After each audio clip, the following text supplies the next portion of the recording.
Hi, everyone. Welcome to the latest episode of 2030, the podcast. I'm here today with Kristie Perrotte. Kristie and I have kind of known each other a little while, but our paths and careers have kind of had some sort of weird parallel, albeit I'm a lot older. Kristie is the founder of Thrive Marketing. Thrive work in the recruitment sector, and they're really innovative people that do great work across the agency space, as well as advise people like me on how to do it right in marketing. And, Kristie is someone that I really trust her advice and her support over the years in terms of marketing and how it works, not just for me, but for my clients. So welcome, Kristie. Good to see you. Hello. Thanks for having me on, Steve. Hey, no problem at all. Look, I wanted to start just by, getting a bit of background on you and, because you're not local to Crewe where you live. So it'd be good to hear your kind of story about how you ended up there and how you ended up where you are today. And then we can go from there. Yeah, well, the first thing that people say to me is, you're not from around these parts, right? So you can hear it right away. So I started my career in Canada, my recruitment career coming up on about 20 years ago, which is scary. Obviously, I started when I was 9 years old, obviously. But always on the marketing side. So I worked for a Fortune 500 firm. This is where yours and my parallel lives, although it didn't cross while working at that business, but moved to the UK 13 years ago. And when I left that business, I was responsible for marketing communications for what we called our international zone. So non-US, but 19 countries, lots of revenue, lots of people. But importantly, and this is what I bring to today, is I was there during two kind of really pivotal moments, I feel, or two pivotal pieces of exposure I had. One was that business is based in Silicon Valley. They were always looking outwards versus inwards at the industry. So they were looking at the Expedias, they were looking at Salesforce and Workday, and what are these big companies doing to attract talent? So that digital transformation, it's going gangbusters right now in the industry, started, 7 to 10 years ago, and felt like I was really on the forefront of that. The second piece, though, is I sat on the International Steering Committee. So I had to make marketing accountable to operational and sales leadership. And we had to make sure that marketing was moving the dial, that marketing could be justified both as spend, but also as an equal partner at that decision-making table. So having that influence of always making marketing really tangible and really ROI driven is something that I've brought to Thrive. And it's how we work with our clients today. You mentioned the agency space, as well as with in-house talent teams and recruitment vendors, kind of within that space, but all uniquely within recruitment. Yeah, I mean, we've had the opportunity to talk before, but, one of the things for me, I say this to people and I truly mean it. If I was to start an agency today, the very first person I would recruit would be a digital marketing expert, because I see marketing as a frontline function. Marketing and sales without each other are nowhere near as good. But yeah, it wasn't that long ago that marketing was seen as like a support service in a business, some sort of in-house design function, The coloring in department, I think, was the official term for that. You're correct. I mean, how's it evolved from the coloring in department to today? Am I accurate in that? Is that just me, or is that the wider world of talent and recruitment embracing the idea that marketing really has a role, frontline role? Yeah, it's night and day is the answer. If we rewind to that 20 years ago and not even 20 years ago, if we rewind to 5 years ago in most cases, a lot of that manual process of business development, of recruiting, that can be made more efficient, made more productive, making our consultants more profitable by leveraging marketing. And a great example is if you think about call cycles. So call cycles once upon a time was, you'd be calling your client, prospective client, on a call cycle every 2 weeks. And depending on how they engaged with you, you'd either be more actively calling them or less actively calling them. If they're demonstrating buying signals to you that they're interested in your service, you'll be providing them different messages than if they were maybe a bit rude to you and not wanting to engage with you. This is what marketing is now enabling you to do. It's enabling to take that, and actually let me add one more point to that. That call cycle, it was a call cycle because it normally took that many touch points to get to the job order and closing that sale. What marketing does for you now is it lets automation and marketing and this is where marketing and sales have to be joined up, because that message needs to permeate across all those touch points that marketing can do for you, freeing your consultants up to spend the time on those individuals, those clients and or candidates who've expressed buying intent from you, and let them do what they do best: build relationships, work the job, make placements, and probably the stuff they love doing. I mean, who really loves doing cold calling? No one.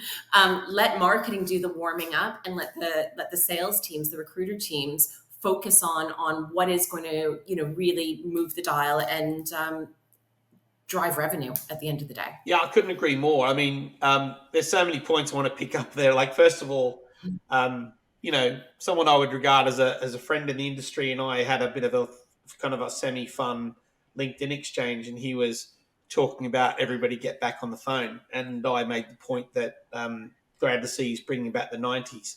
But the reality is that the way people buy services has completely changed. And nobody wants to make a cold call, but actually no one wants to receive one either. So it's a kind of dead duck from my point of view, because the brand experience, both personal brand and the corporate brand, the trust you can build through having a coherent kind of marketing strategy, people have already made a choice. So if you do call, it's not a cold call. And it's not even that. They've already decided they're happy to take your call because they trust you as an individual, and they trust your company as a brand, that they're going to have the sort of experience they want. And that behavior, that kind of mindset's not coming from recruitment. That's just coming from the way everyone lives their life. So Yeah. do you see that? I think it's not quite a fair comparison for somebody who might have, let's call it their metaphorical black book of business, created and generated over 20 plus years. If they get on the phones, they've already that sales funnel with those people has already been established for all those reasons you just shared. There is already a trust, there is already a relationship. If they pick up the cold call, if they're calling that a cold call, getting on the phone, it's not really. They've put in the heavy lifting already. Now try getting it. The industry struggles to find talent for itself. And so, yes, they're bringing in, young talent. Try telling that 25-year-old, okay, just go get on the phones. No problems. Go do cold calls. It doesn't work that way because they don't have that established reputation, the established networks already. And ultimately, it's not efficient. They could be making how many hundreds or thousands of calls to get that one bite off of it.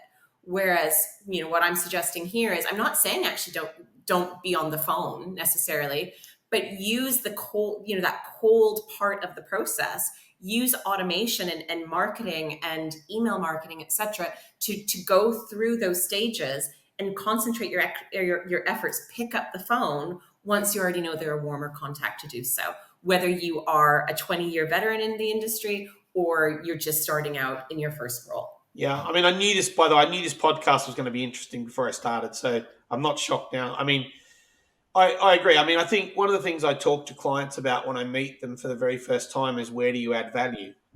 Because it's not a conscious thing. Sourcing a candidate, for example, isn't necessarily value adding. Finding the right candidate or providing the client with the kind of information and service they require is more value adding. They can find the candidate themselves. So, what you're talking about there, when agencies recruit a lot of rookies, which they do because of cost and availability, they don't have a value proposition because it's very hard for a rookie to add any value. Often they're given a discipline to recruit on that they don't even understand. And yet they're Mhm. out there bashing the phone and sending email out all day and, hopefully interviewing candidates and actually got no idea what they're doing. And so the value proposition for agencies, the fee structure and the value you get makes no sense based on the service and the information you receive. So I 100% agree. Yeah. I was also I have a good example around this actually, Steve. I answered an email yesterday. So I got an email from this sourcing assistant, I think her title was. I got an email from her last month, and then I got an email from her again yesterday. And this email there was a marketing, it was a hot job or a hot candidate, MPC, whatever you want to call it, email. So here's all our candidates. Because obviously I'm a hiring manager myself for Thrive. So I get this email and there is a marketing person on it, but then there's like insurance person, finance business partner, underwriter, a laundry list of random people on it. And the first time I saw it, I actually made a little comment on LinkedIn about it. The second time I saw it yesterday, I emailed her back and I said, you know what? I hope this is taken in the right way, but let me give you a little bit of advice because I have been where you are 20 years ago, that I'm getting the direction from my senior sales leader that you know how that conversation played out. She had to walk around to each desk and get their top candidate, and she put it in an email and she sent it out because that was deemed to be the efficient way to do it. Now she's just turned me off, and I'm sure turned off thousands of other people that they sent this to. I've never even heard of this agency before, so somehow they got me on their list. And this is just it. In today's age, that kind of practice is not good enough anymore. What digital has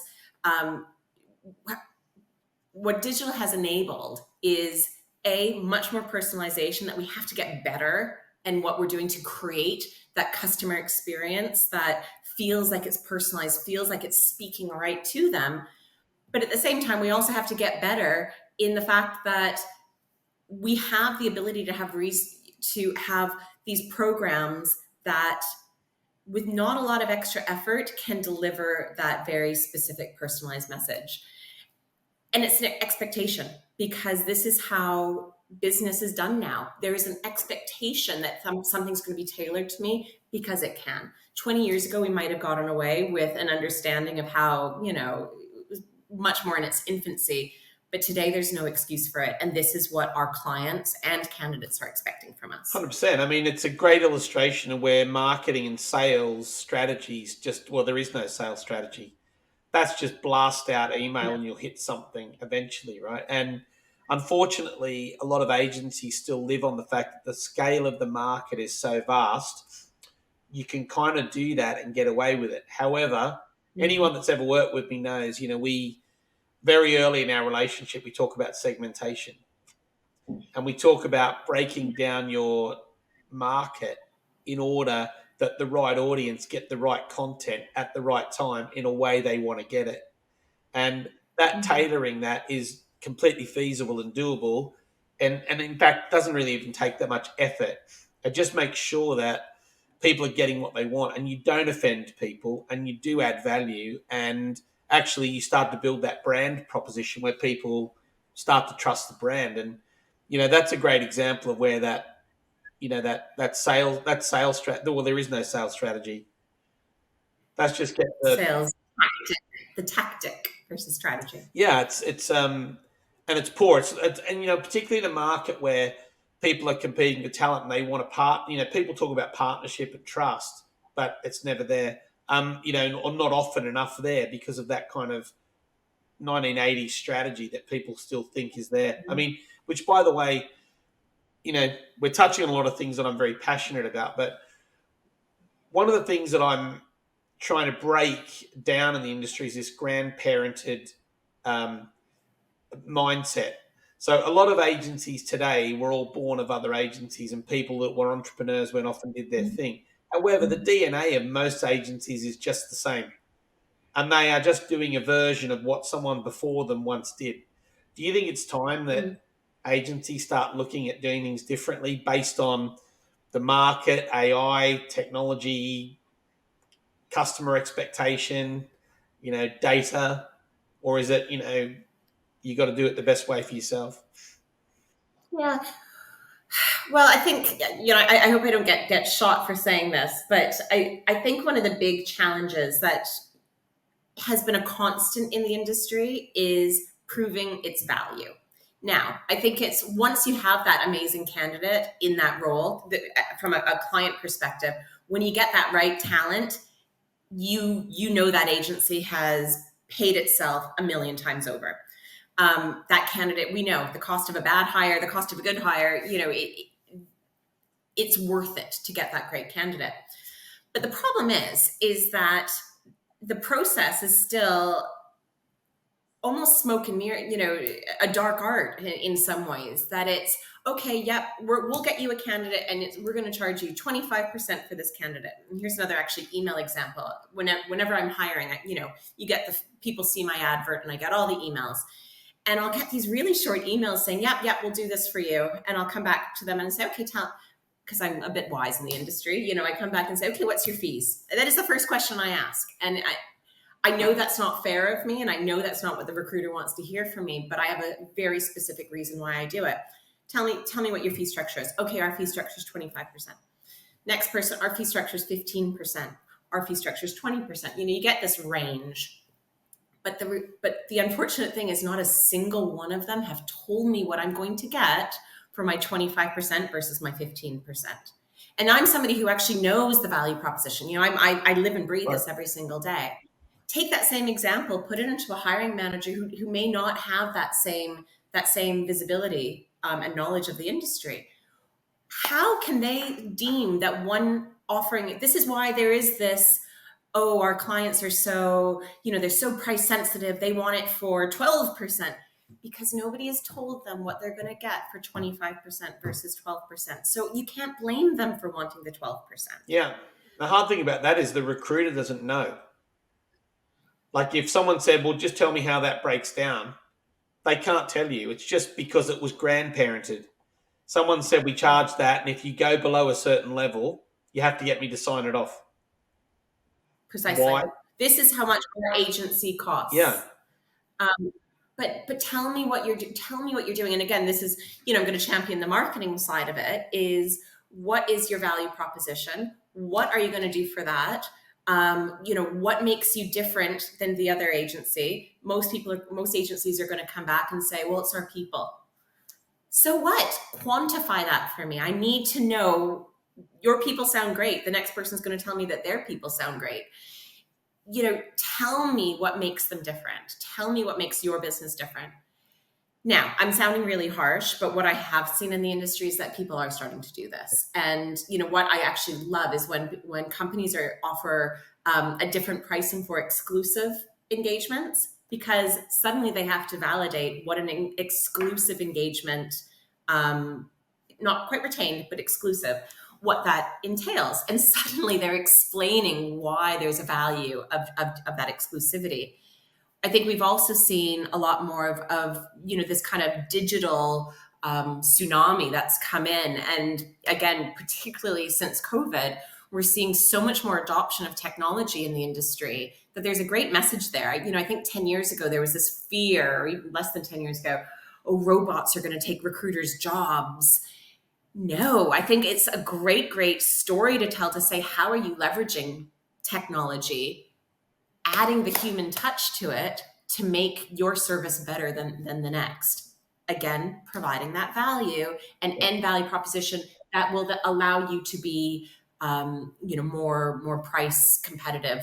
By competitive, I mean, higher margins for what you're doing. Yeah, and I talk a lot about exactly this point, right? So the idea, recruitment, like all jobs, I mean, there's a great book by Simon Bradbury from AGS called Universal Workforce Model, but it's something that I've long believed, and that is that the whole concept of a job is being challenged, right? Because it makes no sense that one person can do everything to a standard. So breaking a job into tasks is critical, and particularly in recruitment, which is a process, you can break a job down into tasks. Then you can make a decision about what is the best way to complete the task. Is it technology? is it human? And what I find heartbreaking is that recruitment agencies will hire, extrovert, good communicators, really up for it kind of people, and then stick them in front of LinkedIn for 4 hours a day. And, breaks my heart, because you've got people that want to be out there that you hired for that skill, and you don't use that skill. What you do is you overpay someone to sit and stare at a screen, which actually you could buy the technology in to do that job To better, do quicker, relentlessly, exactly. at the same standard every day, 24 hours a day, and let your people do what they're really good at. And, that has It's got to be a exactly my fundamental example shift. of the call cycles. That's the call cycle. Yeah. It's Yeah. exactly that. Don't use them for this kind of menial time zapping activities. Use them for that, that core where you need that human touch for it. Yeah, and I think for me, that is, if nothing else changes in the industry, that has to change, because the financial model of a recruitment agency where, 50 odd percent of the revenue goes out the door on people isn't really economically sustainable, because clients are asking the questions you talk about, like how do you justify the fee? And there are challenger services coming into the market, not just technological, but also just alternative ways to do recruiting, including direct sourcing. And so, particularly in the agency market, in order to maintain the bottom line, you've got to deliver service more efficiently, and technology's one of the answers. So I mean, that in itself is a whole podcast about Yeah. structure and stuff. But just while we're touching on technology, I'd love to talk about AI for a second, because again, um, when I was just saying that, it drew me to a post the other day on LinkedIn where there was a debate going on around AI and the impact it's going to have on recruitment. And my comment was that don't worry about AI, because having people stare at LinkedIn for 4 hours a day on £35,000 a year will kill you before AI ever gets to you. Um, but is AI friend or foe? So I think it's friend, but I also, it has to be within context. So that there are, if you actually look at Silicon Valley and some of the the big names that are coming out and offering warnings, let's that's a whole discussion in itself. So and I think the other thing, I was talking to a head of technology for one of the actual back office technology for one of the big recruitment agencies a few months ago, and he was saying the fear they have as a big agency for if their developers were using that for code, if from a legal perspective, etc. So I think my opinion is one that is framed for an SME kind of recruitment audience, but recognizing there are outliers to this, and I'm sure there are examples of it being faux. However, I think that in terms of what it enables an SME agency to do is again, it's just another example of what we're talking about here, isn't it? Use AI to do some of that heavy lifting, but don't forget there has to be a human element. So there's two parts to that. It's only what you get out is only as good as what you put in. So there is a really big, and particularly from a marketing perspective, the prompts that you're putting into the tools are quite critical for what you're going to get out of it. So there has to be some knowledge and strategy and vision for what you want to achieve from it. And I think once you have that final product as well, it needs a set of eyes on it, both in terms of it's not perfect. It's certainly not just from a tone of voice standpoint, but it's not perfect from an accuracy point of view in some cases. So a set of eyes to make sure it's accurate, and a set of eyes to make sure that the tone of voice and brand and messaging is also coming through. Yeah, and again, I think I was talking to some people about this yesterday, and AI in the recruitment industry's got multiple sort of entry points.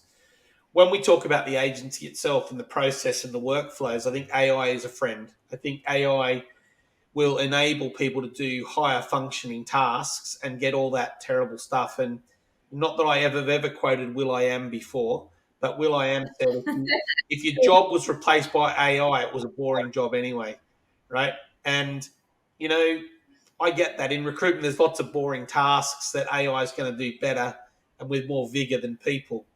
I think the other side is Yeah. to consider the customers. And this is an area where agencies need to adapt, particularly on the client side. So, for example, the industrial application of AI, not just ChatGPT, is you can Mm. put a spreadsheet into AI and it will analyze it. Graduate legal recruitment is down substantially because they're using AI to research case law and draft Mm. documents. HR, a lot of documentation and workflows can be done by AI. So I think that agencies also have to consider transformation around their market sectors, because there just won't be certain market sectors as they are today going forward, simply because AI, like auditing, you know, AI is going to replace, because it's more cost effective, way more efficient. Um, and I think that's a real challenge. I mean, do you see that, or do you think anyone's talking about that as well? So the reality is, I don't think a lot of people are talking about that. And I was actually going to give you a follow-up question, Okay. because what that smacks of, then, if you're not getting people in to do the end client, not getting people in to do those junior tasks, how are they then creating that workforce for Yeah. that next level up? How are they training that junior workforce? Yeah, that's right. I mean,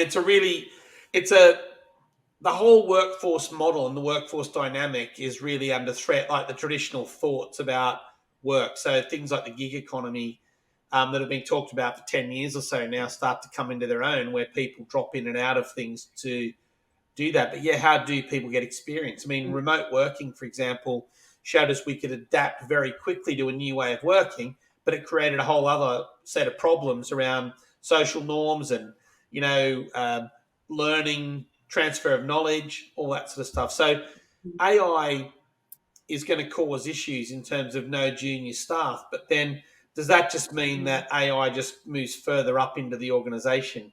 And, I don't know the answer is the real effect, Kristie, but companies are already replacing, junior to mid-level task-based roles with AI. Like, for example, analyzing a spreadsheet. We were playing around with this last week, and the AI analysis was spot on, and it wasn't biased. It was truthful, even if it hurt. So, it's a big issue. But does it go back to what you were saying before, in terms of it's finding the people who are able to, so it's reclassifying those jobs, not, don't just take the same role and the same role, rehire.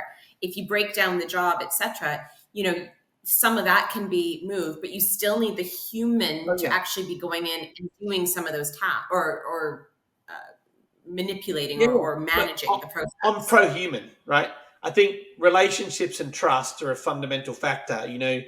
People trust people if they've met them, or they've shaken hands with them, or they've done business with them before. I don't think that's going to change. I think the kinds of Mhm. roles, like, they call this the fourth industrial revolution. So, through time, the world of work has changed from, people working in factories to people working in knowledge. And this is just a part of that transformation. So the education Yeah. system will adapt. It will start producing people that do Mhm. different things, and the world of We work hope. will change. And there's been lots of these kind of changes in the past. I mean, a question I get asked often is, um, recruitment's got this bounce back ability. It always bounces back. We've had the internet, we've had IR35, we've had remote work, but Mhm. we're still going. I actually think this is the defining moment, really, in Mhm. terms of real change, because the technology is now way more advanced. And instead of replacing Everything. job functions, you're replacing people with technology. And that's a big Yeah. difference from the internet or from regulation. That's adapting.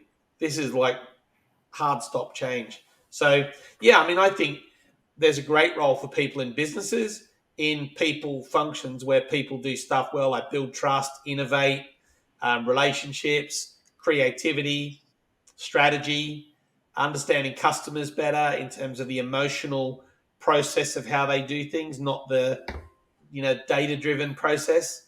So yeah, I mean, I just think it's going to be Awareness. You still need to know the data-driven process to have the awareness to yeah, run the tools, and then maybe it analyzes off of the back of it for you, but you still need to be able to understand that information and make it applicable to whatever you're doing it with. So I think it is more, I'd like to think it's more of a shift of that skill set, which is going to advance all of us ultimately, because it gives us that space to do those high value activities versus some of that menial. But yeah, I think the junior side of the scale is going to be interesting to see how this evolves. And then the other point you touched on briefly was that gig economy and the freelancer talent. You know, I see this a lot, and that particularly in my sphere in marketing, maybe somebody can't get that first job out of university.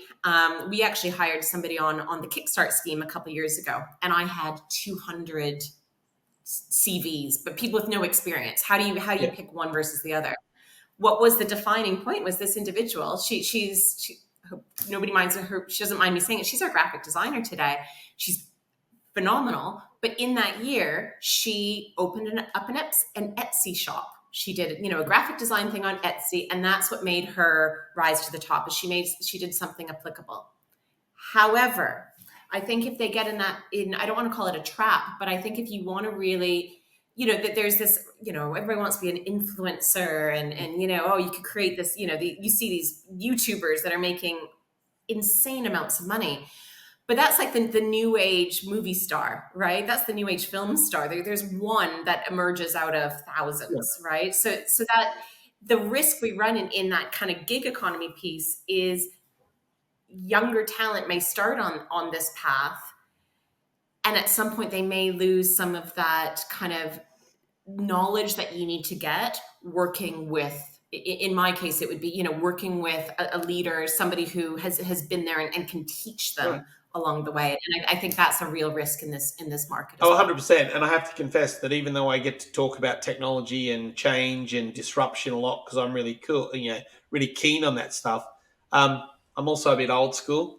And I think that people should come to an office and they should congregate and they should socialize and they should learn from each other and interact. It's one of the great joys of my career is the people I've worked with, not on teams. These are people I sat with, joked with, had a beer after work with, but also shared the pain of defeat, shared the success. That's human nature, unless we change the hard wiring of people, that's critical. And I think we've lost a bit of that. But talking about the people, just rolling it back to recruitment, it just reminded me that one of the things that particularly I'm talking about agencies when I say this, but it is the concept of a team in an agency is a very flawed concept because agencies hire the same profile of person over and over and over. So it's like having a football team with 11 goalkeepers. Everybody does the same thing. They've all got, agencies confuse team spirit with teamwork. So there's a lot of selfish behavior within agencies that doesn't serve the customer very well. However, all those people get on amazingly well. And, I hear consultants say, I work with a great group of people. And I feel like saying, because they're all like you. It's like you're hanging out with yourself because they've got now agencies, in my view, need to be bolder about the humans they recruit and have people that play different positions in a team in order that they get that balance. Otherwise, you just end up with 10 people on a team that have all got the same basic profile and, you get what you deserve. You don't get people that are nurturers. You don't get people that care about service. They're all blasting down the phone or whatever, and they're all recruited in a certain image. So, when we talk about there's AI, also a DE&I message in there too, though, isn't there? There is a DE&I message, and I think hiring in that mirror image ultimately, whether it's agency or whether it's for end in-house, it breeds this, and unfortunately it's self-manifesting. And I do think there is some change, maybe not fast enough. I think there has been some change, but I can speak from a white female point of view. There is a reason why that females are leaving the industry when they hit 30 something years of age. Not all of them, but proportionately, they start choosing a different career path. Maybe a little bit less so now that we have this remote working, but back in the day, pre-COVID, they had to be in the office and seen to be doing the drinks afterwards, because if they don't do the drinks, they're not part of the team. That's breeding it. Now take that same point of reference across all of the different potential groups out there. And there is probably a reason why those individuals don't want to be joining an organization that may have that one uniform profile that's working for it. Yeah, well, as you know, DE&I is something that's very important to me personally. And, in my other part of my professional life, the ability people, we work on disability inclusion in business. But, therefore, it is very important to me. But again, we are moving slightly. But the reality is I still see too many posts on LinkedIn about, here we are, incentive trip, all getting smashed in Ibiza. But, that's just, I work with clients now that offer really great incentives, but they also now provide people that don't choose to take up that incentive with an alternative. And they actually now consciously balance the incentive. So they might have 2 trips a year. One's the kind of let your hair down fun trip, and there's an alternative for people that don't want to, they can choose on the trip. Yeah. And the other one's a family thing. They'll rent cabins in the Lake District, and people can bring their families, and they'll provide other things. So, we are moving things on that, but it is nowhere near fast enough. And, we've got to get better. And I know people that work in the DE&I space, specifically in the recruitment agency market, and frustration with a capital F is their experience. So, we've got to be better at that stuff for sure. Yeah, I'm glad you mentioned that you've seen the transition, because I feel I've seen the transition too. That, that there's still the examples of the Ibiza trips that you mentioned, but even stuff I'm seeing a lot more people, that they all go do a cooking class together, or they all go do some kind of sports activity during the day. And yeah, you could continue on afterwards, but those who have other commitments are able to. It feels like they're not being penalized for not doing the after stuff. Whereas I think once upon a time, they might have been a little bit unconsciously, always unconsciously, but unfortunately it was quite rife in the industry. Oh yeah, 100%. And, in fact, the ability people that I co-founded with Liz Johnson, albeit focused on disability, the origins of that were me fighting with a lot of people about the lack of women in boardrooms in recruitment agencies, and the fact that having a child seemed to be a career-ending moment for a lot of people, and that goes back 20 years. And the insanity around the people the industry lost because of inability. I'm glad that we're moving things on that, but like I said, nowhere near fast enough. That is for sure. God, there's so many things we could keep talking about, and really drill into, because, there's a lot of fundamental stuff. I mean, for me right now in 2023, 2024, coming up very soon, there's an opportunity here for those that are bold to actually understand the way the business should run better in order to support the customers. And even on the direct talent side, how do they adapt and modify, to meet the needs of customers in the market? And I think it's a really exciting period in the industry. This is called 2030, the podcast, because I'm kind of interested in the opinions of my guests and friends that I get on the podcast about 2030, the year 2030. What does it look like? I mean, what do you think 2030 for the world of talent is going to look like? Yeah, so what are we at? We're almost 6 and a bit years away from that hitting. And I think it probably is a lot of what we've been talking about already. But what, at the end of the day, businesses have to be responsive to their end customer. So if that is recruitment agencies, they need to be responsive to their end customer, being companies hiring. If you are a talent acquisition person, you have to be responsive to the talent that you are looking to bring on board, and obviously your stakeholders within the business. And I think if we need to take a deep, dark look at not dark, bright look, deep and bright look of what's going on in the companies themselves. And if we continue on that DE&I theme, we're seeing that the role of a TA person has evolved immensely the last 5 years, from being a recruiter, an internal recruiter, to being somebody who is managing a talent acquisition function. So DE&I is really high on their agenda. So you know what? Agencies, we need to get on the program to be responsive to this. They are looking at how, and businesses are looking about how they can leverage technology to be more efficient and to be more productive and fuel their growth. Agencies need to be more responsive to that as well. So, we're part of this bigger ecosystem is what it comes down to. And we need to keep a finger on the pulse of what's going on with our end client, what's going on, what's coming down the road, and just making sure that we are primed to be open to change and take on board, the new technology or the new ways of thinking, the new ways of working that's going to enable us to do that faster. We need to be responsive to market shifts. And I think that's what's going to be continuing. And I hope to see a lot more of it. Yeah. And it's interesting you say that.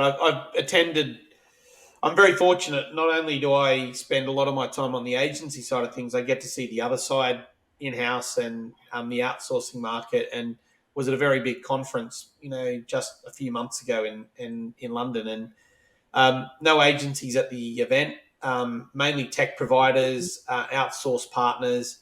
And what became evident to me is that the big companies it's like the market separating.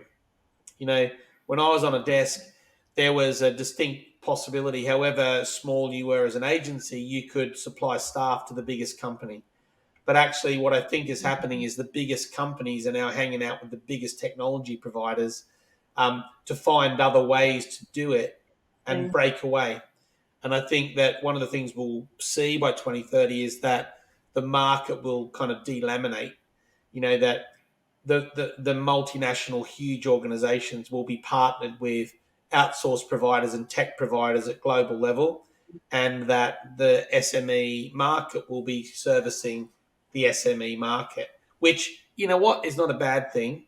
It's just one of the realities that I can see now, that I think that someone's already pushed that snowball off the top of the hill, because, again, LinkedIn, for example, albeit they derive a lot of their income from agency, from what I can see, having visited them, the majority of their investment is enabling direct sourcing effort and not necessarily how to support their agency customers. But anyway, I mean, that's my hypothesis. So we'll see.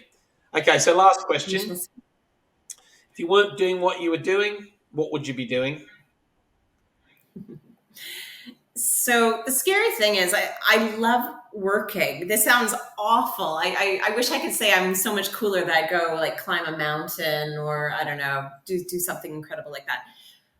But I love, it would be another business, another venture. I watch this space, but I think there's another venture in me to come in addition to Thrive. And I'm excited to pursue that, but I will keep that under wraps for now. You do that. I mean, I can't wait to see what that is.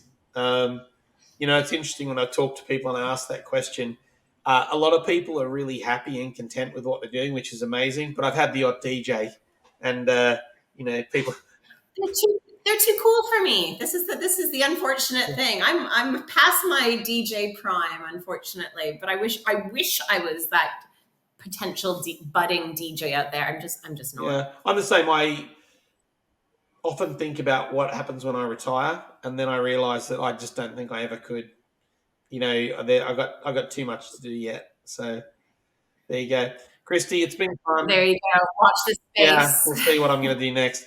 Kristie, thank you so much. It's been fun. We should do this more often. God, we could solve the world's problems if we just had a few more hours, I'm sure.